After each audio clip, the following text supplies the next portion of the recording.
Good morning and welcome to nomadic course. രാവിലെ ഒരു motor cycle ride തുടങ്ങുമ്പോൾ തന്നെ ഒരു സ്പെഷ്യൽ ഫീലിംഗ് ആണ്. കൂളായ കാറ്റ്, എൻജിൻ്റെ സൗണ്ട്, മുന്നിൽ നീണ്ടു കിടക്കുന്ന റോഡ്. ഇന്നത്തെ ഈ യാത്ര നമ്മളെ ഇന്ത്യയിലെ തന്നെ ഏറ്റവും അത്ഭുതകരമായ ഹിസ്റ്റോറിക്കൽ പ്ലേസസിൽ ഒന്നായ എല്ലോറയിലേക്കാണ് കൊണ്ടുപോകുന്നത്. ഛത്രപതി സംഭാജി നഗറിൽ നിന്നും ഏകദേശം 30 കിലോമീറ്റേഴ്സ് ആണ് എല്ലോറ. ഓരോ കിലോമീറ്റർ കഴിയുമ്പോൾ എക്സൈറ്റ്മെൻറ്റ് കൂടിക്കൊണ്ടേയിരിക്കുന്നു. എല്ലോറയിൽ എത്തിയപ്പോൾ തന്നെ എൻ്റെ കണ്ണിൽപ്പെട്ടത് ഈ മജസ്റ്റിക് ബ്ലാക്ക് സ്റ്റാലിയനാണ്. പേര് റോണി. ടിക്കറ്റ് എടുത്ത് ഞാൻ അകത്തേക്ക് കയറുകയാണ്. അകത്തേക്ക് എത്തിയപ്പോൾ തന്നെ അറ്റ്മോസ്ഫിയർ മൊത്തത്തിൽ മാറുന്നതായി തോന്നുന്നു. ആദ്യം എൻ്റെ കണ്ണിൽപ്പെട്ടത് ഈ വലിയ ലഷ് ഗ്രീൻ ആയ ലാൻഡ്സ്കേപ്പാണ്. അതിൻ്റെ അപ്പുറത്ത് നോക്കിയാൽ അവിടെ എല്ലോറ കേവ്സ്. ദൂരെ നിന്ന് തന്നെ അതിൻ്റെ വലിപ്പം മനസ്സിലാക്കാം. പക്ഷേ അടുത്തേക്ക് നടക്കുമ്പോൾ ആണ് ഇതിൻ്റെ റിയൽ സ്കെയിൽ മനസ്സിലാകുന്നത്. കേവ് കഴിഞ്ഞ് കേവ്, റോക്ക് കഴിഞ്ഞ് റോക്ക്, സ്കൾപ്ചേഴ്സ് കഴിഞ്ഞ് സ്കൾപ്ചേഴ്സ്. ഇന്ന് നമുക്ക് ഇവിടെ 34 മേജർ കേവ്സ് കാണാൻ കഴിയും. ഏകദേശം 6-ാം നൂറ്റാണ്ട് മുതൽ 12-ാം നൂറ്റാണ്ട് വരെ പല നൂറ്റാണ്ടുകളിൽ ആയിട്ടാണ് ഇവിടെ റോക്ക് കട്ട് വർക്ക്സ് നടന്നിട്ടുള്ളത്. Buddhist caves, Hindu caves, Jain caves. വ്യത്യസ്ത സമയങ്ങളിൽ വ്യത്യസ്ത കമ്മ്യൂണിറ്റീസ് ഇവിടെ അവരുടെ അടയാളങ്ങൾ ബാക്കി വെച്ചു. അതുകൊണ്ട് എല്ലോറ ഒരു സിംഗിൾ മോണുമെൻ്റ് അല്ല, ഒരു വലിയ ഹിസ്റ്ററി ബുക്ക് പോലെയാണ്. പക്ഷേ ഈ ബുക്ക് പേപ്പറിൽ എഴുതിയതല്ല, പാറയിൽ കൊത്തിയതാണ്. ഇവിടെ നിൽക്കുമ്പോൾ സത്യം പറഞ്ഞാൽ എവിടെ നോക്കണം എന്ന് പോലും അറിയില്ല. ഇത്രയും വലിയൊരു സ്ഥലത്തിൻ്റെ മുന്നിൽ നിൽക്കുമ്പോൾ വാക്കുകൾ തന്നെ കുറഞ്ഞു പോകുന്നു. ഇനി ഞാൻ പതുക്കെ മുന്നോട്ട് നടക്കുകയാണ്. അടുത്തേക്ക് വരുമ്പോൾ സ്കൾപ്ചേഴ്സിൻ്റെ എണ്ണവും ഡീറ്റെയിൽസും കൂടിക്കൊണ്ടേ ഇരിക്കുന്നു. മനുഷ്യർ, മൃഗങ്ങൾ, ദേവതകൾ, ആർക്കിടെക്ചറൽ ഡീറ്റെയിൽസ്. ഓരോ ഭാഗത്തും ഒരു പുതിയ കഥ പോലെ തോന്നുന്നു.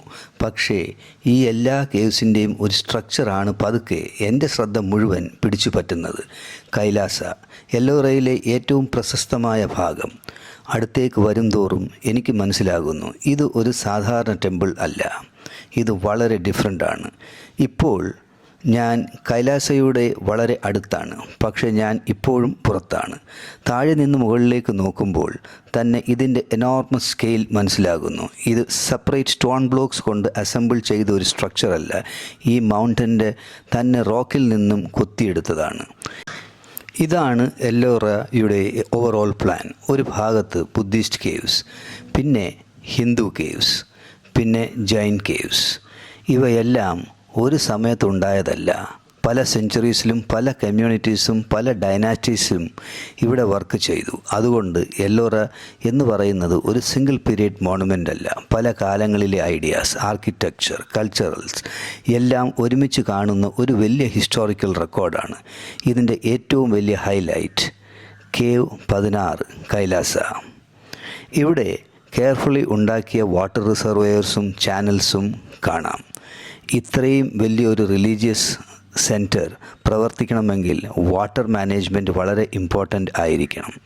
അതുകൊണ്ട് റിലീജിയനും ആർട്ടും മാത്രമല്ല, പ്രാക്ടിക്കൽ എൻജിനീയറിങ്ങും ഇവിടെ കാണാൻ കഴിയും. ഇപ്പോൾ ഈ ഔട്ടർ വാൾസ് നോക്കൂ. എല്ലാ ഭാഗത്തും ഡിഫറെൻറ്റ് ഫോംസ് ഓഫ് സ്കൾപ്ചേഴ്സ്, മനുഷ്യർ, മൃഗങ്ങൾ, ദേവതകൾ, ആർക്കിടെക്ചറൽ പാറ്റേൺസ്. അടുത്തേക്ക് വരും തോറും പുതിയ ഡീറ്റെയിൽസ് ആണ് കാണുന്നത്. മൊത്തം വാൾ തന്നെ ജീവനുള്ളതുപോലെ തോന്നുന്നു. ഇവിടെ നോക്കിയാൽ ഇനിയും ഒരുപാട് സ്കൾപ്ചേഴ്സ്. ടെമ്പിളിന് ചുറ്റും ഇത്രയധികം വർക്ക്. ഇത്രയും വർക്ക് ചെയ്യാൻ എത്രയോ ആളുകളുടെ എഫേർട്ട് വേണ്ടി വന്നിരിക്കും എന്ന് ചിന്തിക്കാം. ഇപ്പോൾ ഞാൻ മെയിൻ ഹാളിലേക്ക് കയറുകയാണ്. ആദ്യത്തെ ഫീലിംഗ് സിംപ്ലി ഓവർവെൽമിങ്. ചുറ്റും പില്ലേഴ്സ്, സ്കൾപ്ചേഴ്സ്, കാർവിങ്സ്. കണ്ണ് എങ്ങോട്ട് തിരിച്ചാലും എന്തെങ്കിലും കാണാനുണ്ട്. ഇവിടെ ഒരു എംപ്റ്റി സ്പേസ് പോലും വെറുതെ വിട്ടതായി തോന്നുന്നില്ല. ഈ ടെമ്പിൾ ലോർഡ് ശിവയ്ക്ക് ഡെഡിക്കേറ്റഡ് ആണ്. മൗണ്ട് കൈലാസ എന്ന സീക്രട്ട് മൗണ്ടനെ റെപ്രസെൻ്റ് ചെയ്യുന്ന രീതിയിലാണ് ഇതിൻ്റെ കോൺസെപ്റ്റ്. ശിവ, പാർവതി, ഡെയ്റ്റീസ്, ആനിമൽസ്, പല സീക്രട്ട് സ്റ്റോറീസിലെ സീൻസ് ഇതൊക്കെ ഇവിടെ പാറയിൽ തന്നെ കാണാൻ കഴിയും. ഇവ വെറും ഡെക്കറേഷനായി മാത്രം കാണാൻ പാടില്ല. അന്ന് സിനിമയും ടെലിവിഷനും ഒന്നും ഇല്ലായിരുന്നു. സ്റ്റോറീസ് കമ്മ്യൂണിക്കേറ്റ് ചെയ്യാൻ സ്കൾപ്ചർ ഒരു ഇമ്പോർട്ടൻറ്റ് മീഡിയമായിരുന്നു. ഒരു സീൻ, ഒരു സ്റ്റോറി, ഒരു കംപ്ലീറ്റ് ഐഡിയ എല്ലാം പാറയിൽ തന്നെ കാണിക്കാൻ കഴിഞ്ഞു. പക്ഷേ കൈലാസയുടെ ഏറ്റവും ഇൻട്രസ്റ്റിംഗ് പാർട്ട് വേറെയാണ്.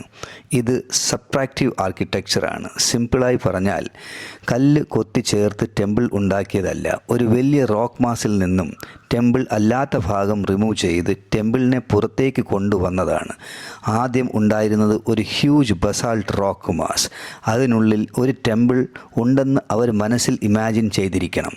പിന്നെ ആവശ്യമില്ലാത്ത റോക്ക് മാത്രം റിമൂവ് ചെയ്ത് ഒരു മിസ്റ്റേക്ക് വന്നാൽ അത് പിന്നെ കറക്റ്റ് ചെയ്യാൻ വളരെ ഡിഫിക്കൽട്ടാണ്. കാരണം റിമൂവ് ചെയ്ത റോക്ക് തിരിച്ച് ആഡ് ചെയ്യാൻ കഴിയില്ല. ഇവിടെ മെയിൻ റോക്ക് ബസാൾട്ടാണ്. പഴയ വോൾക്കാനിക് ലാവ കൂളായി സോളിഡിഫൈ ചെയ്താണ് ബസാൾട്ട് ഉണ്ടാക്കുന്നത്. ബസാൾട്ട് ഹാർഡാണ്. കംപ്രഷൻ ഫോഴ്സ് വളരെ നന്നായി സഹിക്കും. പക്ഷേ ടെൻഷനിൽ അത്ര സ്ട്രോങ് അല്ല. അതുകൊണ്ട് വെയിറ്റ് എങ്ങനെ ട്രാൻസ്ഫർ ചെയ്യും? എവിടെ റോക്ക് റിമൂവ് ചെയ്യണം? എവിടെ റോക്ക് പ്രിസർവ് ചെയ്യണം? നാച്ചുറൽ ക്രാക്സ് എവിടെയാണ്? വീക്ക് സോൺസ് എവിടെയാണ്? ഇതൊക്കെ അവർക്ക് പ്രാക്ടിക്കലായി മനസ്സിലായിരിക്കണം. കമ്പ്യൂട്ടേഴ്സ് ഇല്ല, മോഡേൺ സർവേയിങ് എക്യുപ്മെൻറ്റ് ഇല്ല. പക്ഷേ ഒബ്സർവേഷൻ, മെഷർമെൻറ്റ്, എക്സ്പീരിയൻസ്, പിന്നെ എക്സ്ട്രാordinary സ്കിൽ, അതാണ് ഇവിടെ നമ്മളെ ഏറ്റവും കൂടുതൽ അത്ഭുതപ്പെടുത്തുന്നത്. ഇവിടെ ശിവയുടെ ഒരു ഡാൻസിങ് ഫോം കാണാം. ശരീരത്തിൻ്റെ മൂവ്മെൻറ്റ്, കൈകാലുടെ പൊസിഷൻ വളരെ വ്യക്തമായി എക്സ്പ്രസീവ് എല്ലാ സ്റ്റോണിലും ക്യാപ്ചർ ചെയ്തിരിക്കുന്നു. അതിൻ്റെ അടുത്ത് തന്നെ വളരെ ഡിഫറൻ്റായ ഒരു രൂപം. ലോർഡ് ശിവയുടെ മെഡിറ്റേഷനിൽ ലോർഡ് ശിവ ഡാൻസിങ് ഫോം, ഒരു ഭാഗത്ത് മൂവ്മെൻറ്റ്, മറ്റൊരു ഭാഗത്ത് കംപ്ലീറ്റ് സ്റ്റിൽനെസ്. ഒരേ പാറയിൽ രണ്ട് ഡിഫറെൻറ്റ് ഫീലിംഗ്. ഇപ്പോൾ കൈലാസ കോംപ്ലക്സ് മൊത്തത്തിൽ നോക്കുമ്പോഴാണ് റിയൽ അച്ചീവ്മെൻറ്റ് മനസ്സിലാകുന്നത്. ഇത് ഒരു മാസീവ് സിംഗിൾ റോക്ക് ഫോർമേഷനിൽ നിന്നും കൊത്തിയെടുത്തതാണ്. തൗസൻഡ്സ് ഓഫ് സ്റ്റോൺ ബ്ലോക്സ് വേറെ സ്ഥലത്ത് നിന്ന് കൊണ്ടുവന്ന് ബിൽഡ് ചെയ്തതല്ല. മൗണ്ടൻ തന്നെ റോ മെറ്റീരിയലായിരുന്നു. അതുകൊണ്ടാണ് സബ്സ്ട്രാക്ഷൻ എന്ന പ്രിൻസിപ്പിൾ ഇത്രയും ഇമ്പോർട്ടൻ്റ് ആകുന്നത്. ബിൽഡിംഗ് മെറ്റീരിയൽ ആഡ് ചെയ്യുന്നതിന് പകരം ആവശ്യമില്ലാത്ത മെറ്റീരിയൽ റിമൂവ് ചെയ്ത് ടെമ്പിൾസിനെ പുറത്തേക്ക് കൊണ്ടുവന്നു. വർക്ക് മെയിൻലി ടോപ്പിൽ നിന്നും ബോട്ടമിലേക്കാണ് പോയത്. ആദ്യം സറൗണ്ടിങ് റോക്സ് റിമൂവ് ചെയ്തു, പിന്നെ മെയിൻ ടെമ്പിൾ ഷേപ്പ്, പിന്നെ courtyard, pillars, halls, finally detailed sculptures. ഇതിൻ്റെ ഡിഫിക്കൽട്ടി ഒന്ന് ചിന്തിച്ച് നോക്കൂ. ഒരു നോർമൽ ബിൽഡിങ്ങിൽ മിസ്റ്റേക്ക് വന്നാൽ ഒരു ബ്ലോക്ക് മാറ്റി പുതിയ ബ്ലോക്ക് വയ്ക്കാം. ഇവിടെ അത് പറ്റില്ല. ഒരു റോക്ക് റിമൂവ് ചെയ്താൽ അത് കംപ്ലീറ്റ്ലി ഗോൺ. തിരിച്ച് വയ്ക്കാൻ കഴിയില്ല. എക്സാക്റ്റായി എത്ര റോക്ക് റിമൂവ് ചെയ്തു എന്നും എക്സാക്റ്റായി എത്ര വർക്കേഴ്സ് ഉണ്ടായിരുന്നു എന്നും നമുക്ക് റിലയബിൾ റെക്കോർഡ്സ് ഇല്ല. പക്ഷേ ഇത് ഒരു എനോർമസ് ഹ്യൂമൻ എഫേർട്ട് ആയിരുന്നു എന്ന് ഉറപ്പാണ്. Hammer, iron chisels, simple measuring tools, ഇതൊക്കെ ആയിരിക്കും മെയിൻ ടൂൾസ്. പക്ഷേ ടൂൾസ് മാത്രമല്ല ടെക്നോളജി. അവരുടെ നോളേജാണ് real technology. Geometry, scale, balance, റോക്കിൻ്റെ ബിഹേവിയർ, ഒരു കട്ട് മറ്റൊരു കട്ടിനെ എങ്ങനെ എഫക്റ്റ് ചെയ്യും, ഇതൊക്കെ മനസ്സിലാക്കിയുള്ള വർക്കാണ്. മോഡേൺ സയൻസ് പല പ്രിൻസിപ്പിൾസ് എക്സ്പ്ലെയിൻ ചെയ്യാൻ കഴിയും. പക്ഷേ പ്രിൻസിപ്പിൾ അറിയുന്നതും അത് ഇത്രയും പെർഫെക്റ്റായി എക്സിക്യൂട്ട് ചെയ്യുന്നതും രണ്ടും ഡിഫറെൻറ്റ് കാര്യങ്ങളാണ്. ഈ വലിയ എലിഫൻറ്റ് സ്കൾപ്ചേഴ്സ് നോക്കൂ. അതിൻ്റെ ചുറ്റും എനോർമസ് പില്ലേഴ്സ്. എലിഫൻറ്റ് വെറും ഡെക്കറേഷൻ അല്ല. ഇന്ത്യൻ ആർട്ടിൽ എലിഫൻറ്റ് സ്ട്രെങ്ത്തിൻ്റെ ഒരു സിമ്പിളാണ്. ഇവയെല്ലാം ടെമ്പിൾസിനെ സപ്പോർട്ട് ചെയ്യുന്നത് പോലെയാണ് സ്കൾപ്റ്റ് ചെയ്തിരിക്കുന്നത്. പക്ഷേ ഇവ റിയൽ സ്ട്രക്ചറൽ സപ്പോർട്ട്സ് അല്ല, സിംബോളിക് ആണ്. ഇപ്പോൾ ഞാൻ മറ്റൊരു റൂമിലേക്ക് കയറുകയാണ്.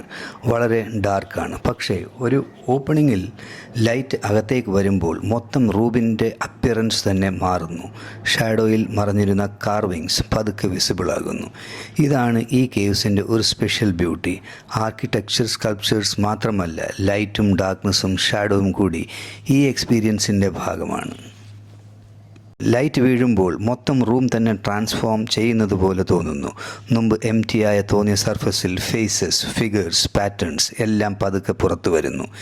ഇത്തരം സ്പേസസ് വർഷിപ്സിനും മെഡിറ്റേഷൻസിനും ടീച്ചിങ്സിനും റിലീജിയസ് ആക്ടിവിറ്റീസിനും ഉപയോഗിച്ചിരിക്കണം. കേവ്സിന് പുറത്തുള്ള ചൂടിൽ നിന്നും പ്രൊട്ടക്ഷൻ കിട്ടാനും ഇത് യൂസ്ഫുൾ ആയിരുന്നു. പക്ഷേ ക്ലോസായി നോക്കുമ്പോഴാണ് ക്രാഫ്റ്റ്സ്മാൻഷിപ്പിൻ്റെ ലെവൽ മനസ്സിലാകുന്നത്. Expressions, dresses, jewellery, hair, animals, ചെറിയ ആർക്കിടെക്ചറൽ ഡീറ്റെയിൽസ് വരെ എല്ലാം സ്റ്റോണിൽ. അപ്പോൾ ഒരു ക്വസ്റ്റ്യൻ വരും, മോഡേൺ ടെക്നോളജി യൂസ് ചെയ്ത് ഇന്ന് നമുക്ക് കൈലാസ പോലെ ഒന്ന് ഉണ്ടാക്കാൻ കഴിയുമോ? ടെക്നിക്കലി മാൻമെയ്ഡ് മെഷീൻസ് അന്നത്തെ കാലത്തിനേക്കാൾ വളരെ പവർഫുള്ളാണ്. Laser scanning, computer modelling, diamond cutting tools, heavy machinery, precision surveying equipment ഇതൊക്കെ നമുക്കുണ്ട്. അതുകൊണ്ട് ഫിസിക്കൽ കട്ടിംഗ് വർക്ക് വളരെ വേഗത്തിൽ ചെയ്യാൻ ഇന്നത്തെ ടെക്നോളജിക്ക് കഴിയും. പക്ഷേ ഏൻഷ്യൻ്റ് കൈലാസ എക്സാക്റ്റായി റിക്രിയേറ്റ് ചെയ്യുക എന്നത് വേറെ കാര്യമാണ്. ചലഞ്ച് സ്റ്റോൺ കട്ട് ചെയ്യുന്നത് മാത്രമല്ല, എന്ത് റിമൂവ് ചെയ്യണം, എന്ത് പ്രിസർവ് ചെയ്യണം, എങ്ങനെ സ്ട്രക്ചർ സ്റ്റേബിളാക്കി നിർത്തണം, ഒരു മിസ്റ്റേക്ക് വന്നാൽ എങ്ങനെ അത് പെർമനൻറ്റ് ഡാമേജ് ആകും, ഇതൊക്കെ ആണ് റിയൽ ചലഞ്ച്. ആ നോളേജ് ജനറേഷൻസിൽ ഡെവലപ്പ് ചെയ്താണ്. അതാണ് കൈലാസയുടെ റിയൽ വണ്ടർ. കൈലാസ കോംപ്ലക്സിൻ്റെ അപ്പർ ലെവലിൽ എത്തിയിരിക്കുകയാണ്. ഇവിടെ നിന്ന് താഴേക്ക് നോക്കുമ്പോൾ ഇതിൻ്റെ ആക്ച്വൽ സ്കെയിൽ മനസ്സിലാകും. മുകളിൽ നിന്ന് മാത്രമേ ഈ എൻറ്റയർ സ്ട്രക്ചറിൻ്റെ വലിപ്പം ശരിക്കും അപ്രിഷിയേറ്റ് ചെയ്യാൻ കഴിയൂ. ഇവിടെയുള്ള ഈ അപ്പർ പെവിലിയനിൽ നിന്നും പുറത്തേക്ക് നോക്കുമ്പോൾ Lush green landscape, Rocky hills, മറ്റ് കേവ്സ് എല്ലാം ഒരുമിച്ച് കാണാം. അപ്പോഴാണ് എല്ലോറ കേവ് 16 മാത്രമല്ല എന്ന് മനസ്സിലാകുന്നത്.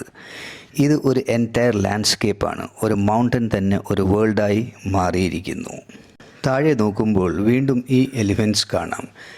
ടെമ്പിൾസിനെ താങ്ങുന്നത് പോലെ നിൽക്കുന്ന എലിഫൻറ്റ്സ്. പിന്നെ പല ഫോംസിൽ ശിവ മെഡിറ്റേഷൻ, ശിവ ഡാൻസിങ്, ശിവയോടൊപ്പം പാർവതി, മറ്റ് പല ഫിഗേഴ്സ്, പല സീക്രട്ട് സ്റ്റോറീസിൻ്റെ സീൻസ്. ഓരോ സീനിനും അന്നത്തെ ആളുകളുടെ കൾച്ചേഴ്സിനെ കുറിച്ചുള്ള ഒരു ചെറിയ വിൻഡോ പോലെയാണ്. പക്ഷേ എല്ലാ സ്കൾപ്ചേഴ്സിനും ഇന്ന് പെർഫെക്റ്റ് കണ്ടീഷൻസിലല്ല. ചില ഫേസസ് ഡാമേജ്ഡ് ആണ്, ചില ലിംസ് മിസ്സിംഗ് ആണ്, ചില ഡീറ്റെയിൽസ് കംപ്ലീറ്റ്ലി ഡിസപ്പിയർ ചെയ്തിട്ടുണ്ട്. ആരാണിത് ഡാമേജ് ചെയ്തത് എന്ന് എല്ലായിടത്തും ഉറപ്പായി പറയാൻ കഴിയില്ല. Time, weathering, natural erosion, human interference, പല റീസൺസ് ഉണ്ടാകാം. തെളിവ് അല്ലാത്ത ആരുടെയും മേലെ ബ്ലെയിം ചെയ്യുന്നത് ശരിയല്ല.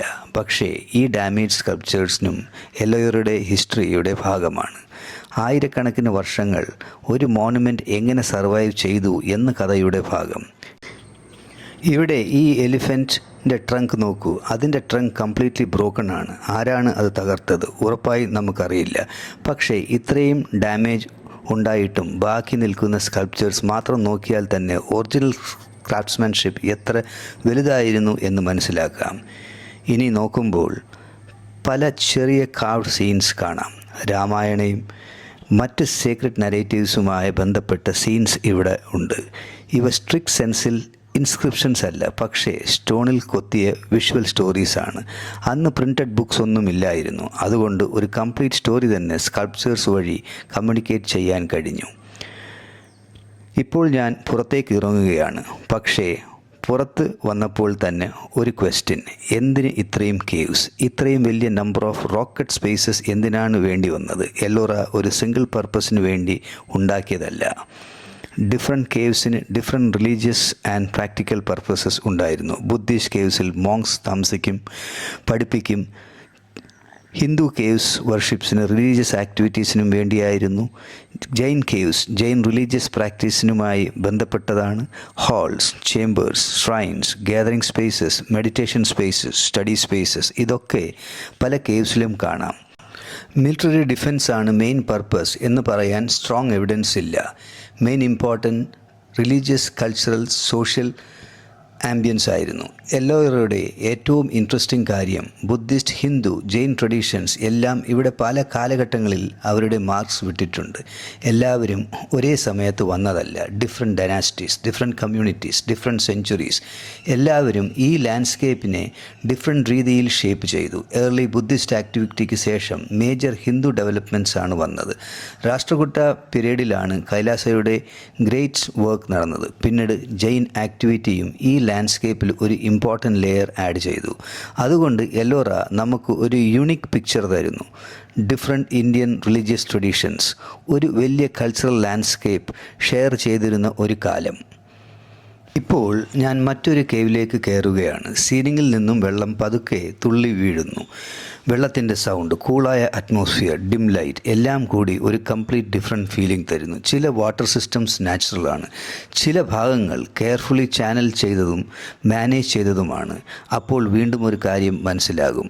ഇവിടെ ജീവിച്ചിരുന്ന ആളുകൾ മൗണ്ടനെ വെറുതെ കട്ട് ചെയ്തതല്ല, അവർ എൻവയോൺമെൻറ്റിനെ മനസ്സിലാക്കി അതിനൊപ്പം വർക്ക് ചെയ്തു. ഇവിടെ ദൂരെ ഒരു വാട്ടർഫോൾ കാണാം. മൺസൂൺ സമയത്ത് എല്ലോറയുടെ ലാൻഡ്സ്കേപ്പ് ഇനിയും ഡ്രമാറ്റിക് ആയിരിക്കും. മനുഷ്യർ കൊത്തിയ അതേ റോക്കിലൂടെ തന്നെ പ്രകൃതി ഇന്നും വെള്ളം ഒഴുക്കിക്കൊണ്ടേയിരിക്കുന്നു. ആയിരക്കണക്കിന് വർഷങ്ങളായി വാട്ടർ തന്നെ ഈ മൗണ്ടനെ പതുക്കെ ഷേപ്പ് ചെയ്തു കൊണ്ടേയിരിക്കുന്നു. എല്ലോറയുടെ മറ്റൊരു ഇൻട്രസ്റ്റിംഗ് പാർട്ടാണ് അൺഫിനിഷ്ഡ് വർക്ക്. ചില കേവ്സ് കംപ്ലീറ്റ്ലി ഫിനിഷ് ചെയ്തിട്ടില്ല, ചില സ്കൾപ്ചേഴ്സ് ഹാഫ് കംപ്ലീറ്റഡ് ആണ്. ഹിസ്റ്റോറിയൻസിന് ഇത് വളരെ വാല്യുബിൾ ആണ്. കാരണം ഫിനിഷ്ഡ് സ്കൾപ്ചേഴ്സ് നമുക്ക് ഫൈനൽ റിസൾട്ട് കാണിക്കും. പക്ഷേ അൺഫിനിഷ്ഡ് വർക്ക് എങ്ങനെയാണ് തുടങ്ങിയത് എന്ന് ക്ലൂസ് തരുന്നു. റോക്ക് എങ്ങനെ മാർക്ക് ചെയ്തു, എവിടെ നിന്ന് കാർവിംഗ് തുടങ്ങി, എത്ര മെറ്റീരിയൽസ് റിമൂവ് ചെയ്തു, ചില സമയത്ത് വർക്ക് അവിടെ വെച്ച് സ്റ്റോപ്പ് ചെയ്തു, എന്തിന് സ്റ്റോപ്പ് ചെയ്തു, ഇതൊക്കെ അൺഫിനിഷ്ഡ് പോർഷൻസ് നമ്മളോട് പറയുന്നു. വീണ്ടും പുറത്തേക്ക് വരികയാണ്.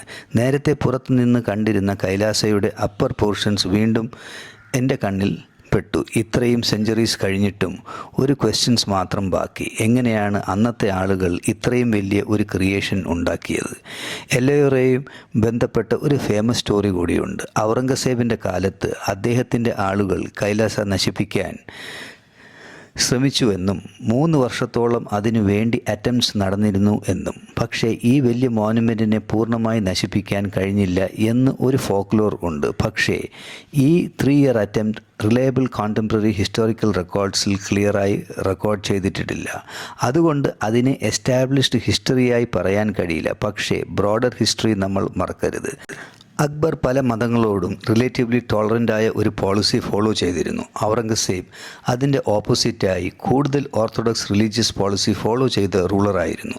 അദ്ദേഹത്തിൻ്റെ റെയിനിൽ പല ഹിന്ദു ടെമ്പിൾസ് ഡിസ്ട്രോയ് ചെയ്തതായി ഹിസ്റ്റോറിക്കൽ റെക്കോർഡ്സ് ഉണ്ട്. അതുകൊണ്ട് കൈലാസം നശിപ്പിക്കാൻ 3 വർഷത്തെ ഒരു സ്പെസിഫിക് അറ്റംപ്റ്റ് ഔറംഗസേബ് ഓർഡർ ചെയ്തു എന്ന് തെളിയിക്കാൻ നമുക്ക് കഴിഞ്ഞില്ലെങ്കിലും അദ്ദേഹത്തിൻ്റെ റെയിനിൽ ടെമ്പിൾ ഡിസ്ട്രക്ഷൻ ഉണ്ടായിരുന്നു എന്ന ബ്രോഡർ ഹിസ്റ്റോറിക്കൽ ഫാക്റ്റ് നമുക്ക് റെഫ്യൂട്ട് ചെയ്യാനും കഴിയില്ല. അതുകൊണ്ട് ഹിസ്റ്ററി പറയുന്നതും ഫോക്ലോർ പറയുന്നതും തമ്മിൽ നമ്മൾ ഒരു ഡിസ്റ്റിങ്ഷൻ വെച്ചുകൊണ്ട് വേണം ഇതിനെ കാണാൻ. എന്നാൽ സത്യം എന്തായാലും നിയർലി 12,000 ഇയേഴ്സ് കഴിഞ്ഞിട്ടും റൂളേഴ്സ് മാറി, കൾച്ചേഴ്സ് മാറി, മഴ, കാറ്റ്, ഇറോഷൻ, ഹ്യൂമൻ ഇൻ്റർഫിയറൻസ് ഇതൊക്കെ അതിജീവിച്ച് കൈലാസ ഇന്നും ഇവിടെ നിൽക്കുന്നു. ഒരു മലയിൽ നിന്നും ഒരു ക്ഷേത്രം, ഒരു ക്ഷേത്രത്തിൽ നിന്നും ഒരു കഥ, ആ കഥയിൽ നിന്നും ഒരു സിവിലൈസേഷൻ. ഇത് എല്ലോറ, ഇത് കൈലാസ.